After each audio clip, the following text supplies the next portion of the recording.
जय जगदंब, नमो आदेश. मी तन्विताई पुणेकर आपल्या सर्वांचे सहर्ष स्वागत करते. बरेच दिवस झालं नवरात्रीचा काळ होता. नवरात्री झाली, त्याचबरोबर दसराही झाला. सर्वांनी नवरात्रीमध्ये बरेचसे लोकं आले होते. बरेचशे लोकांनी जगदंबेचं दर्शन देखील घेतलं आणि दसऱ्यालाही बरेचशे लोकांनी दर्शन देखील घेतलं. आता जर तुम्ही इकडे पाहताल तर आपली जगदंबा निद्रा अवस्थेत आहे. प्रत्येक वर्षी आपण आपल्या इथे दसरा झाल्यानंतर 5 दिवस कोजागिरीपर्यंत जगदंबेला निद्रावस्थेत असते. तशा पद्धतीने हा माझा छोटासा पलंग आहे जगदंबेचा आणि ह्या पलंगावरती ती जगदंबा निद्रा घेते.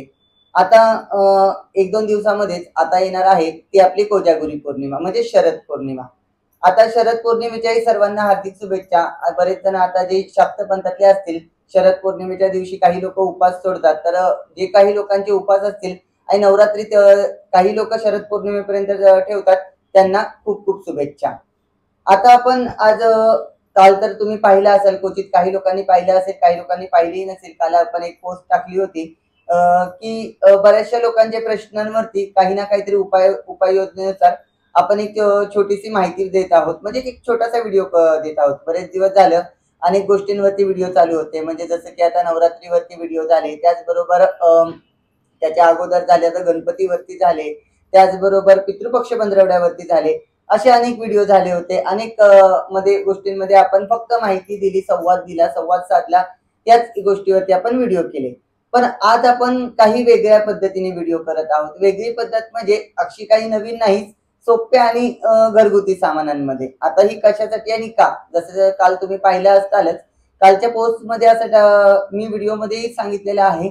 करणी बाधेवरती काही प्रकार आहेत, करणी बाधेवरचे काही विधी आहेत आणि करणी बाधेवरचे बरेचशा लोकांचे प्रश्न आहेत. काही करणी बाधेचा त्रास आहे.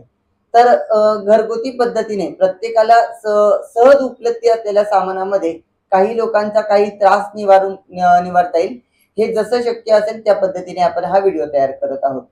पहिली गोष्ट म्हणजे असं आहे की बऱ्याचशा लोकांचे प्रश्न आहेत. काही करणी बाधेचा त्रास आहे, व्यवसाय धंद्यामध्ये काही त्रास आहे, जमिनीच्या व्यवहारात काही त्रास आहेत, त्याचबरोबर वास्तुदोषाचे काही प्रकार आहेत, लक्ष्मी बंधनाचे आहेत, देवबंदी बंधनातले आहेत.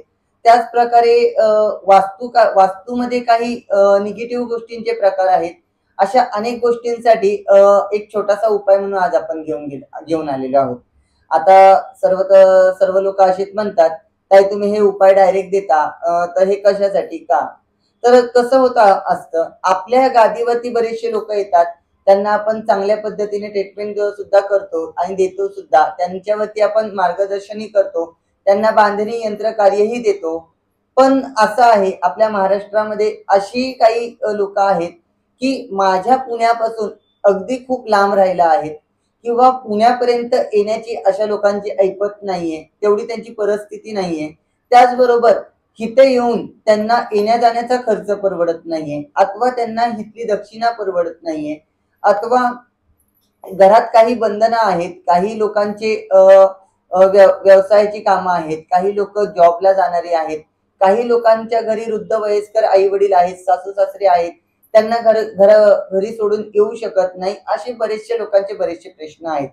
तर अशा लोकांसाठी घरच्या घरी आणि व्यवस्थितरित्या आणि त्याचबरोबर कर्मकांडातूनच योग्य तो फायदा कसा करून द्यावा आणि त्यांना चांगलं मार्गदर्शन कसं व्हावं, याच्यासाठी हा आपण केलेला खटाटोप. आता सर्वप्रथम जर तुम्ही पाहताल, हे जे काही मी पहिल्यापासून विधी दाखवते त्याच्यामध्ये बऱ्याचशा लोकांनी बरेचसे असे कमेंट केले होते की ताई तुम्ही अंधश्रद्धा पसरवत आहात का, ताई तुम्ही लोकांना भ्रमित करत आहात का? तर पहिली गोष्ट म्हणजे श्रद्धा आणि अंधश्रद्धा, मी स्वतः हे अंधश्रद्धेला मानत नाही.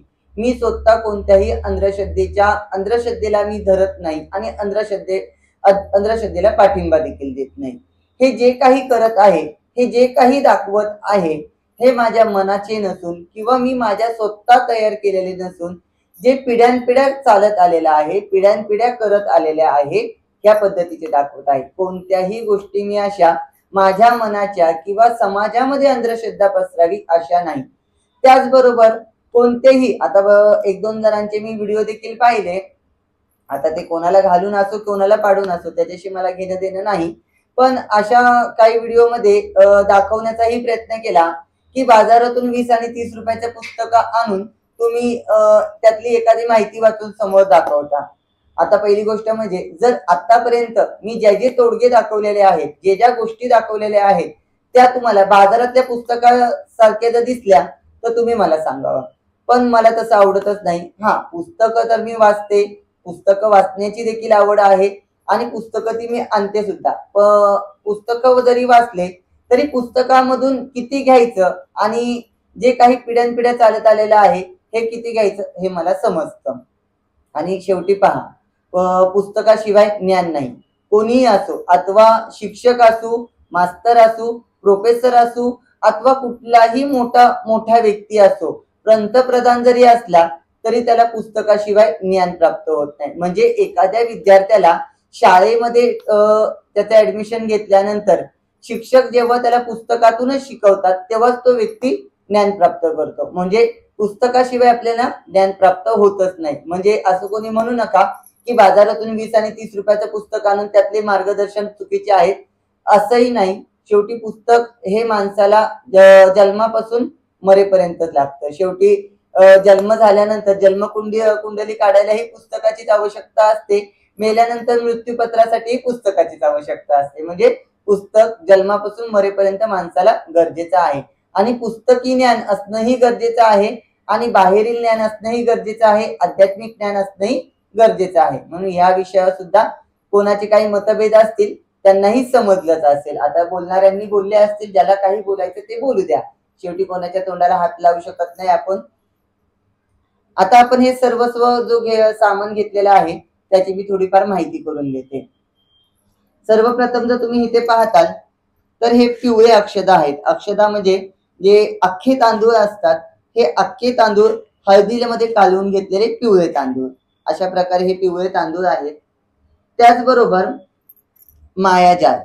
आता बहुतांश लोकांना मायाजाळ विषयी माहिती असेल नसेल हे मला माहित नाही, पण तुमच्या जवळपास जर मायाजाळ कुठे भेटत असेल तर तुम्ही चेक करू शकता. अगदी शुल्लक भावामध्ये भेटतं. 100 रुपयाला 100 ग्रॅम अथवा 50 ग्रॅमची पुडी भेटते. जिथे पूजेचं सामान, जिथे पूजेच्या गोष्टी आणि पूजेच्या वस्तू भेटतात तिथे हे तुम्हाला मायाजाळ सहज उपलब्ध भेटत असेल. त्याचबरोबर प्रत्येकाला माहिती असेल गुगळ. गुगळ म्हणजे धुपाचा प्रकार आहे. धूप जसं तुम्ही घरामध्ये जाळता त्याचप्रमाणे हे गुगळ आहे. हे चिकट असतं आणि थोडंसं काळपट रंगाचं असतं गुगळ.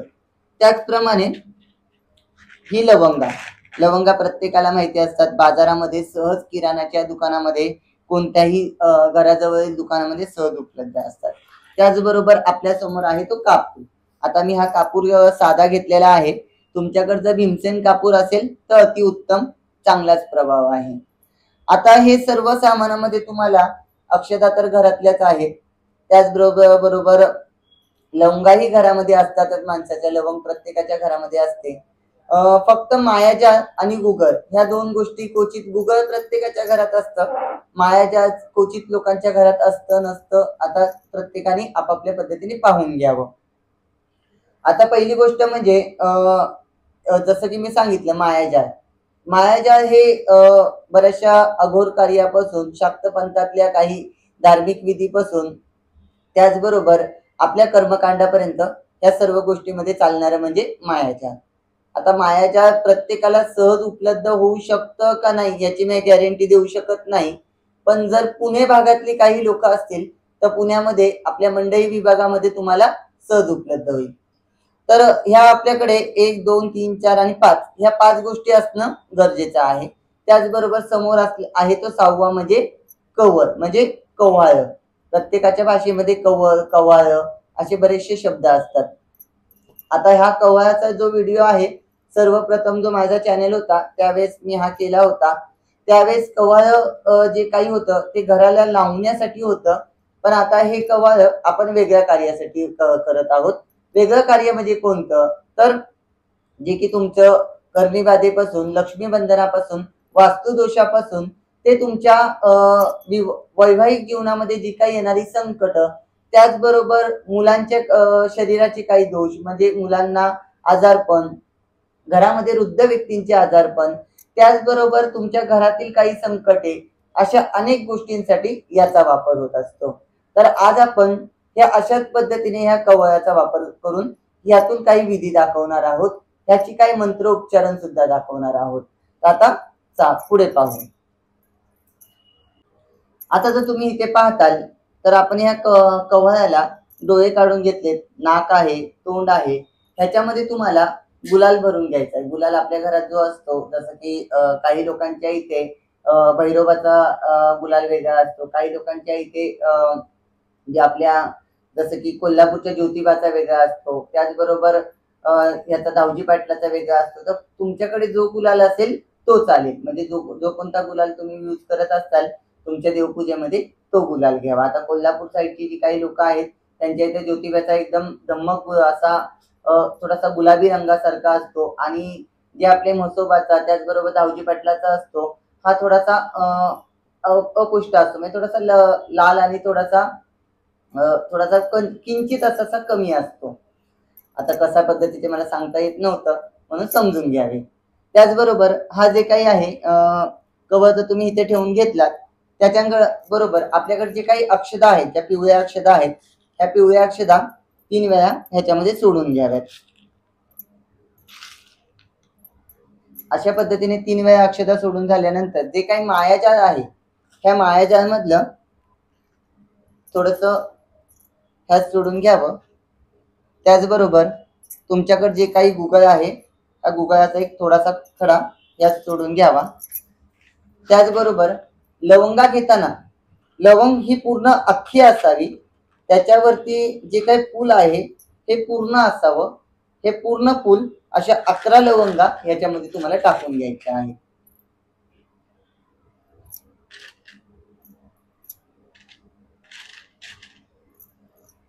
ह्या 11 लवंगा ह्याच्यामध्ये टाकून घ्याव्यात. हे संपूर्ण झाल्यानंतर तुमच्या घरी असलेला जो काही कापूर आहे, जर तुम्ही भीमसेन कापूर वापरताल तर अतिउत्तम. आता माझ्याकडे भीमसेन कापूर अवेलेबल नव्हता त्याच्यामुळे मी भीमसेन कापूर घेतला नाही. एक 3 ते 4 वड्या कापुराच्या टाकून घ्याव्यात. त्याचबरोबर कापूर तुम्ही ठेवल्यानंतर तुम्हाला जो काही डोळे आहेत हे डोळे आपल्याला प्रज्वलित करून घ्यावे लागत असतात, म्हणून डोळ्यांमध्ये एक एक कापूर ठेवून घ्यावा.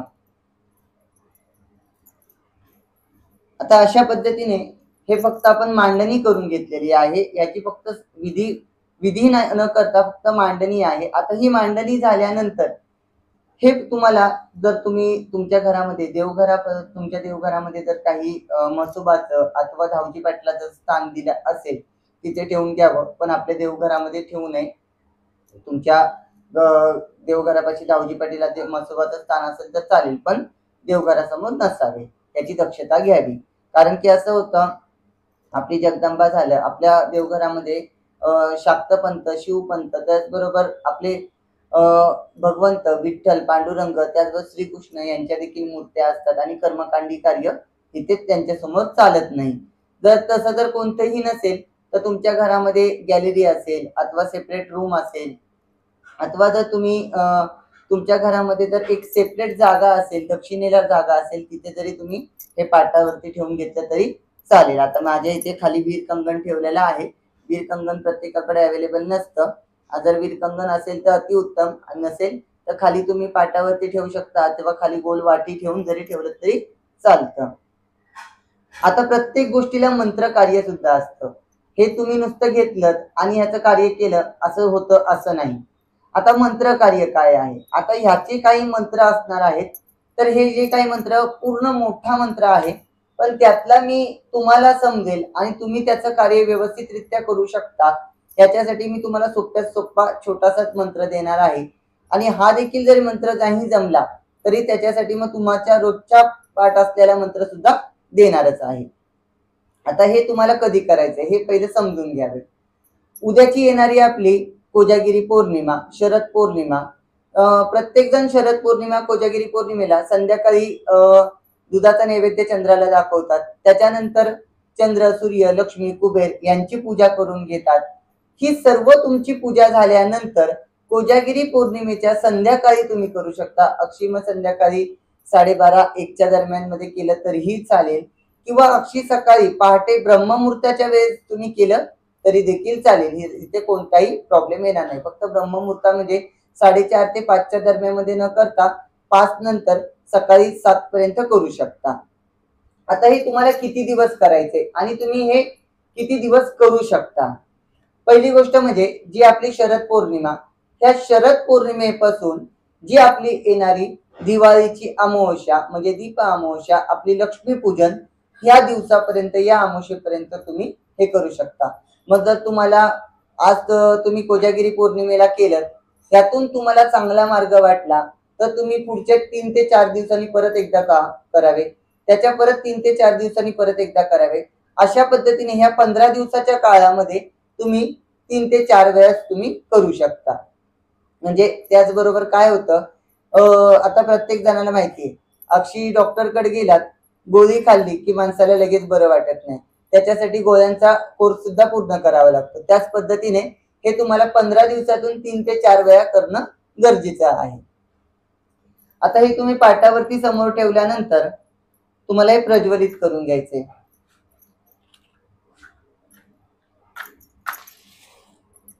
अशा पद्धतीने हा कापूर पेटवून घ्यावा.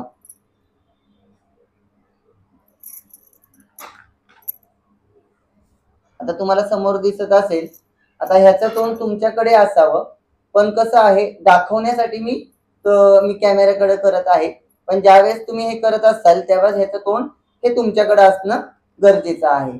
आसन घ्यावं, आसनावरती बसावे.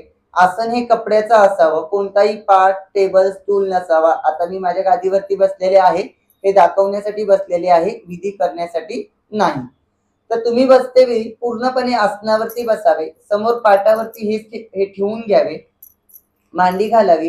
हातपाय स्वच्छ धुणे गरजेचं आहे. मांडी घालावी, हात जोडावे. आता मी मंत्र बोलते. हा मंत्र जरी तुम्हाला जमला नाही तरी मी तुम्हाला दुसरा मंत्र सांगणारच आहे. ओम क्लीं महाकाली सर्व दुःख निवारिणी अघोराय घोराय घोराय कुरु कुरु फट स्वाहा असा मंत्र आहे. तर हा मंत्र जर प्रत्येकाला जमेल अशी हे नाही, म्हणजे प्रत्येक जण बोलू शकतो असं देखील नाही. आणि हा मंत्र मी खाली डिस्क्रिप्शन बॉक्स मध्ये सुद्धा देणारच आहे. पण जर तुम्ही तुमच्या जगदंबेचा जर मंत्र असेल, महाकालीचा जर तुमच्याकडे मंत्र असेल तर तुम्ही महाकालीच्या मंत्रावरती करू शकता. कोणत्याही दुसऱ्या देवीवरती तुम्ही करू शकत नाही. महाकाली ही अघोर क्रियेतून आलेले कार्य तुम्ही करू शकता. त्याचप्रमाणे महाकालीचा जर तुमच्याकडे बीज अक्षरी मंत्र असेल तरी तुम्ही त्या मंत्रावर देखील करू शकता. पण बीज अक्षरी असणं गरजेचं आहे, चुकीचा बीज नसावा. आता हा जो काही मंत्र आहे, हा मंत्र पूर्ण 108 वेळा बोलून घेणे गरजेचं आहे. पूर्ण 108 वेळा. 108 म्हणजे आपल्या माळेची पूर्ण 108 मण्याची माळ पूर्ण करून घेणं गरजेचं आहे. 108 वेळा तुमचं बोलून झाल्यानंतर हाताची ओंजळ करावी आणि ओंजळीने त्या कवळ्यावरती म्हणजे कोहळ्यावरती फुकून घ्यावी. हे फुकून झाल्यानंतर तोपर्यंत 108 माळा होतपर्यंत हे तुम्ही जो कापूर लावलेला असणार आहे हा पूर्णपणे विझून गेलेला असेलच. पण त्याच्यानंतर तुम्ही परत प्रज्वलित करून घेतला, परत एकदा 2-3 कापराच्या वड्या टाकल्या आणि त्या लावून घेतल्या इथे आणि डोळ्याला देखील, तरी देखील चालेल. आता मग नंतर ह्याचं करायचं काय?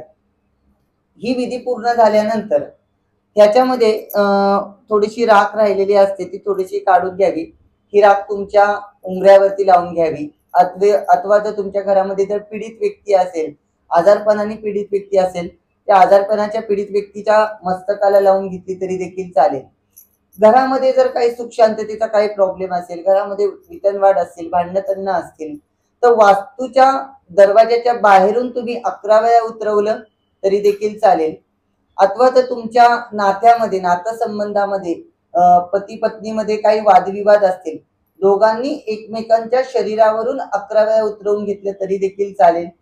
त्याचप्रमाणे तुमच्या जर जगदंबेची अथवा तुमची गादी बांधलेली असेल, त्या गादीवरून तुम्ही खालच्या बाजूनीच फक्त उतरावे. म्हणजे देवाच्या अंगावरून न उतरवता देवाच्या गादीच्या खालील बाजूने फक्त 7 वेळा उतरवून घेतलं तरी देखील चालेल. त्याचप्रमाणे कर्णीबाधेतून काही त्रास असतो. आता कर्णीबाधा म्हणजे प्रत्येक जण सांगतं, ताई आम्हाला या कर्णीचा त्रास आहे, आम्हाला त्या कर्णीचा त्रास आहे, आम्हाला कर्णी केलेली आहे. मी प्रत्येक व्हिडिओमध्ये सांगितलंय, करणी केली हे फक्त आपल्याला एवढंच सांगतात की तुमच्यावरती करणी केलेली आहे. पण करणी कोणत्या प्रकारे केलेली आहे, त्या करणीचं कार्य कोणतं होतं, त्या करणीचा नेमका उद्दिष्ट काय होता, त्या करणीला नाव काय आहे, हे देखील समजून घेणे किंवा ते कळून घेणे गरजेचं असतं. नुसतं एखाद्या देवऋषाने सांगितलं तुम्हाला करणी केली म्हणजे करणी झाली असं नाही. करणी अनेक प्रकारची असते, ही मी मागील व्हिडिओमध्ये सुद्धा सांगितलेलं आहे. ह्या करणीचा पहिले कोणती करणी आहे ही तुम्ही समजून घ्या, किंवा जर तुम्हाला एखादा देवऋषी सांगत असेल तुम्हाला करणी केलेली आहे तर त्याला तुम्ही विचारणं गरजेचं आहे कोणती करणी केली आहे. जसे की डॉक्टरकडे गेलं, डॉक्टरला आपण फक्त सांगतो की मला बरं वाटत नाही, बरं वाटत नाही सांगून जमत नाही, तर तुम्हाला काय आजार आहे, तुम्हाला काय त्रास होत आहे हे सांगणं गरजेचं असतं. त्याच प्रकारे तुम्हाला कोणती करणी केलेली आहे, तुम्हाला कोणती करणी झालेली आहे हे समोरच्यानी सांगणं देखील गरजेचं आहे. त्याचप्रमाणे या सर्व गोष्टी तुमच्या झाल्यानंतर, या सर्व विधी तुमच्या झाल्यानंतर, करणीबाधेच्या काही त्रासातल्या जरी असतील, हे सर्व तुमचं झाल्यानंतर हा जो काही कवाळा असेल हा तुम्हाला 11 वेळा तुमच्या दरवाज्यावरून उतरून घ्यावा. आणि दरवाज्यावरून उतरून घेतल्यानंतर तुमच्या दरवाज्यामध्ये 1-2 मिनिटासाठी उंबऱ्याच्या बाहेरल्या बाजूस ठेवून घ्यावे. त्याच्यावरून 3 वेळा पाणी फिरवून घ्यावे. आता जसं की आपण देवाला जसं अशा पद्धतीने पाणी फिरवतो, सरळ पद्धतीने फिरवतो, पितरांना उलट्या पद्धतीने तर्पण देतो, त्याच पद्धतीने तुम्हाला फक्त उलट्या आणि सरळ न फिरवता फक्त ह्या कोहळ्यावरून खालील बाजूस 3 वेळा पाणी सोडून द्यायचं आहे. अशा पद्धतीने खालील बाजूस 3 वेळा पाणी सोडून द्यायचं आहे. मग हे पाणी सोडून झाल्यानंतर हे दरवाज्यातून उचलायचं, एका कागदामध्ये बांधून घ्या. कारण की कसं होत आहे, अशा काही क्रिया आजूबाजूच्या लोकांनाही पटतात, नाही पटत. लोकांना आजकाल अशा गोष्टींची काही भीती देखील वाटते, किंवा काही लोक अंधश्रद्धेच्या गोष्टीतून तुम्हाला काही चुकीचंही समजू शकतात. शेवटी पहा, आपण आपल्या वास्तूसाठी, आपल्या घरातल्यासाठी, आपल्या कुटुंबासाठी चांगलं करण्यासाठी झटत असतो. लोकांना माहित नसतं काय करत आहात. जर समजूतदार असतील, समजून घेणारे असतात, पण आजूबाजूला त्याचा काही त्रास नको व्हायला, कोणाला त्याचा वेगळा प्रभावही नको पडायला, कोणाची मनस्थिती त्याविषयी बदलायलाही नको, मानसिकता बदलली नाही पाहिजे, तर तुमच्या ह्या सर्व गोष्टींसाठी हे तुम्ही एका कागदामध्ये झाकून घ्यावे. आणि वाहत्या गंगेला, आता पहा, मी बरेचदा सांगत असते की पाण्यामध्ये कोणतीही गोष्ट सोडू नका, गंगेची नास करू नका, पाणी दूषित करू नका, नदी प्रवाहामध्ये घाण टाकू नका. तर आता ही जी काही गोष्ट आहे, ही गोष्ट ह्याचं विघटन होऊ शकतं, पाण्यासोबत हे झिजून जाऊ शकतं, पाण्यामध्ये हे पूर्णपणे याचा नाश होऊन पाण्यासोबत वाहून जाऊ शकतं. हे तुम्ही वाहत्या गंगेला सोडणं गरजेचं आहे. आता असं आहे, हे रात्रीचं सोडायचंय. मग या रात्रीच्या काळामध्ये आम्ही पाण्यापर्यंत जाऊ शकत नाही, किंवा पाणी आमच्यापासून वाहतं पाणी खूप लांब आहे, आम्ही रात्रीच्या वेळेस हे जाऊ शकत नाही. तर ही विधी तर तुम्ही पूर्ण तुमची झाल्यानंतर, म्हणजे तुमच्या वास्तूवरून किंवा घरातल्या व्यक्तीवरून, आजारी पीडित व्यक्तीवरून, किंवा तुमच्या वास्तूच्या काही मेन मुख्य दरवाज्यावरून तुमचं हे पूर्ण उतरून झाल्यानंतर एका कागदामध्ये बांधून, पिशवीमध्ये बांधून, ह्याच्यासोबत एक लिंबू ठेवून घराच्या बाहेरल्या बाजूस तुम्ही एखाद्या साईडला ठेवू शकता. आणि दुसऱ्या दिवशी सकाळी तुम्ही पाण्यामध्ये विसर्जन करू शकता. म्हणजे जर तुम्हाला रात्रीच्या काळामध्ये जर तुम्हाला बाहेर जायची भीती वाटत असेल, अथवा पाणी जवळ नसेल, वाहतं पाणी जवळ नसेल, तरी तुम्ही ही पद्धत सकाळी केली तरी चालेल. आता दुसरी गोष्ट म्हणजे, आता ह्या जी काही गोष्ट मी दाखवलेली आहे यातून कितपत लाभ आहे. कारण की बरेचदा असं होतं, आम्हाला काही लोक फोन करतात, ताई आम्ही तुमच्याकडे येऊ, आम्हाला किती दिवसामध्ये रिझल्ट मिळेल, आम्हाला किती दिवसात गुण पडेल, हे देखील विचारणारे बरेचसे असतात. सर्वप्रथम मी सांगते, डॉक्टरांनी जरी तुम्हाला इंजेक्शन दिलं अथवा तुमचं ऑपरेशन केलं, तरी डॉक्टर देखील हेच सांगतो, काळजी घ्या, औषधं खात राहा, बरं वाटेल. त्याच पद्धतीने मी तर तुम्हाला असं सांगणार नाही, करत राहा, बरं वाटेल, पण एवढी गॅरंटी देते, 15 दिवसाच्या कालावधीमध्ये तुमचं हे 3 ते 4 वेळेस हे तुम्ही केल्यानंतर यातून तुम्हाला खूप चांगला प्रभावही दिसेल, यातून तुम्हाला खूप चांगले मार्गही दिसतील. जर काही तुमच्या शत्रूद्वारे जरी तुमच्यावरती काही आघात केला असेल, तो देखील तुमचा कमी होण्यास मदत होईल. घरामध्ये सुख शांती नांदण्यामध्ये नांदेल. त्याचबरोबर पैशा पाण्यामध्ये चांगली बरकत येऊ शकते. तुमची जगदंबेची अथवा तुमची गादी असेल, तुमची गादीमध्ये अथवा तुमच्या देवाच्या कार्यामध्ये काही अडथळे येत असतील, ते देखील सुटण्यास मदत होईल. अशा पद्धतीने मी एक छोटीशी विधी दाखवलेली आहे. आता ही मी मगाशी सांगितलं, पुस्तकी ज्ञान आणि पिढीनपिढी चालत आलेलं ज्ञान दोन्ही एकत्रित आहे. आणि या सर्व गोष्टी आता मी ज्या काही मी दाखवत आहे किंवा मी करत आहे, या जसं की माझ्या गुरुकुळातून काही चालत आलेल्या आहेत. काही जुने आमच्या लोकांकडून मी शिकलेले आहे. YouTube माध्यम माझ्याकडे मी प्रत्येकाला सांगते आता वर्ष झालं आत्ता आलेलं आहे. पण हे जे काही गोष्टी आहेत, ह्या ज्यावेळेस माझी गादी होती, YouTube नव्हता, पण ज्यावेळेस माझ्याकडे काही लोक येत होते, त्या लोकांना मी ह्यातले काही तोडगे देत होते. त्यांना त्यातून चांगले मार्ग देखील निघाले आणि तेच तोडगे मी आता YouTubeमध्ये दाखवत आहे. म्हणजे असं काही नाही की YouTube माध्यम आत्ता आला आणि मी वेगळंच दाखवायला लागले. नाही, तर मी माझ्या जुन्या सवयी सोडू शकत नाही, जुन्या पद्धती सोडू शकत नाही आणि या जुन्या पद्धतीनेच मी हे सर्व दाखवत असते. अशा प्रकारे माझे नवनवीन व्हिडिओ तुम्ही पाहत राहावे आणि त्याचबरोबर माझ्या चॅनलला सबस्क्राईब देखील करणं गरजेचं आहे. कारण की असं होतं, तुम्ही व्हिडिओ पाहता, सबस्क्राईब करत नाही. जर तुम्ही सबस्क्राईब केलं नाही आणि तुम्ही घंटा जर दाबली नाही, तर माझे नवीन व्हिडिओ तुमच्यापर्यंत लवकर पोहोचणार नाही. म्हणून लाईक करा, सबस्क्राईब देखील करा. त्याचबरोबर चॅनलला सपोर्ट देखील करा. हे देखील करणं गरजेचं आहे. आणि त्याचबरोबर आता कोजागिरी झालेली आहे. दिनांक 20 म्हणजे आत्ता येणारी 20 ऑक्टोबर. आता कोजागिरी झाल्यानंतर 20 तारखेपासून गादी परत चालू आहे. म्हणजे आता देवीचा निद्रा काळ झाला. निद्रा झाल्यानंतर पूर्णपणे कोजागिरी नंतर गादी चालू आहे. गादी चालू झाल्यानंतर 20 तारखेच्या काही बुकिंग असतील तर आत्ताच सर्वांनी करून घ्याव्यात. 20 तारखेच्या बुकिंग चालू आहेत. त्याच्यानंतर दिवाळीच्या जी काही अमावस्या 31 तारखेची अमावस्या असणार आहे, त्यावेळेस गुरुदीक्षेचा देखील कार्यक्रम असणार आहे. तर गुरुदीक्षेसाठी जरी कोणाला बुकिंग करायची असेल तरी तुम्ही बुकिंग केली तरी चालेल. आता त्याचबरोबर प्रत्येक जणांचे जर काही प्रश्न असतील, काही अडचणी असतील, त्या प्रत्येक प्रश्नांवरती बांधणी कार्य आणि यंत्रकार्य हे देखील आपलं 20 तारखेपासून चालू राहणार आहे. म्हणून जसे तुम्ही व्हिडिओ पाहताल त्या दिवसापासून बुकिंग करा, या तुम्ही अवश्य गादीला भेट द्या. त्याचबरोबर बरेचशा लोकांचे असे प्रश्न आहेत, ताई आम्हाला फक्त भेटायला यायचंय. तर भेटायला सध्या टाइम नाही, काही कामानिमित्त तुमचे जे काही प्रश्न असतील त्यासाठी येताल, त्याच वेळेला आपली भेट होईल, त्याच वेळेला आपलं बोलणं देखील होईल. आणि आतापर्यंत जेवढी लोक आलेली आहेत त्या प्रत्येक लोकांना माहिती आहे, आल्यानंतर प्रत्येकाला मी योग्य टाइम देऊन प्रत्येकाशी योग्यही वेळ देऊन गप्पाही मारते आणि त्यांचे प्रश्नही सोडवते. अशा पद्धतीने आपल्या चॅनेलला सपोर्ट करा. तुमचा एक लाईक आणि एक सबस्क्राईब अतिशय मोलाचा आहे माझ्यासाठी. जय जगदंब, नमो आदेश.